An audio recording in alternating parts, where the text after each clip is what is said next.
PKC, and today it's been a long time since we made a short story video, and we'll be making one now. It's short story number 5, which is Lost. A girl was once found missing. The police combed the country for her, but she wasn't found. Lilac has to survive the terrain in the forest for a day until the police come. The twigs pricked under the path of her feet. She was alone, lost, a thing she hated. She had never wanted to experience the fact that of getting lost, and here she was, lost. She squinted her eyes to spot any telephone box in the evening sun. She was in the middle of a road, and Lilac saw a man. He was carrying logs from a forest. Lilac decided to go there. If many people went there, it must be a safe place. She could wait there and see if any help was coming. Lilac had gone to a telephone box earlier and had called the police a few hours ago, and they said they'd be there soon. What Lilac forgot to mention was the correct address. She said she was near the cloth store. Police didn't know which cloth store it was but saw that the number was local, so it must be in Malabar. Michael came to the forest. It was nighttime now, and the crickets chirped. The moon shone brightly on her face, and the stars twinkled. Suddenly, Lilac found herself hungry and decided to have some wild apples nearby. After her small meal, she sat under a banyan tree, exhausted. While relaxing her muscles, she brooded over how she was lost. It was a nice sunny day, and the sun was blazing. Lilac was walking with her father that they were going to a sari store to buy a sari for Lilac's mother on her birthday. While father was selecting, Lilac sat on a chair under the AC chewing some gum. For some coincidence, her mother was passing by and saw her. She was surprised and came. Lilac and her father knew that she was going out for the day, but they never knew she was coming this way. Father came out holding a bunch of saris and was shocked at seeing his wife. "Weren't you going out?" he asked meekly.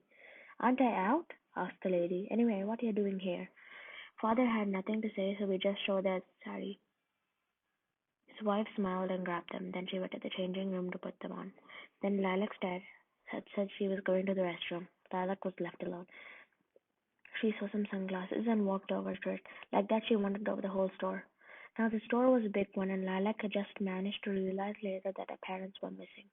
Lilac was scared, and she ran away to a distant place, many kilometers away. Now, here she was in the forest. Lilac suddenly broke into a sob, but she stopped herself in time and said to herself that she should be brave.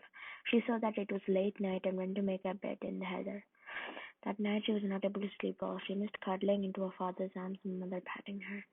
When Lilac finally slept, she again woke up to the sound of twigs crackling. Angrily, she got up and looked around. Lilac saw a small dark silhouette. It was the shape of a bear. A strange thing came toward her. Suddenly, something slithered around her legs. Lilac screamed and pushed it off. It was a snake. She got up and ran as fast as her legs would go. She saw a light and sprinted towards it, but it was a fire, of maybe a forest fire. The flames crackled. She would soon be eaten by it. It was massive. In the light of the fire, she saw the bear ambling towards her and the snake slithering across the leaves, approaching her. She had only one option left, to pretend to be dead. She lay down on the floor after taking a big breath, and she acted like she wasn't breathing. She felt the snake slither over her waist and go away. She grimaced a little. She felt the bear's snout coming close to hers.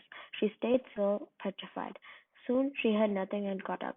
Nothing was around. No one is around. She heaved a sigh of relief. She suddenly saw someone running in the distance. It was a boy. Gleefully, she ran over to him and stopped him. "Who are you? Can you help me? I'm lost. Are you?" Questions poured out of her mouth like a waterfall. The boy then said he was Anand, and he was seeking his brother in the Himalayas.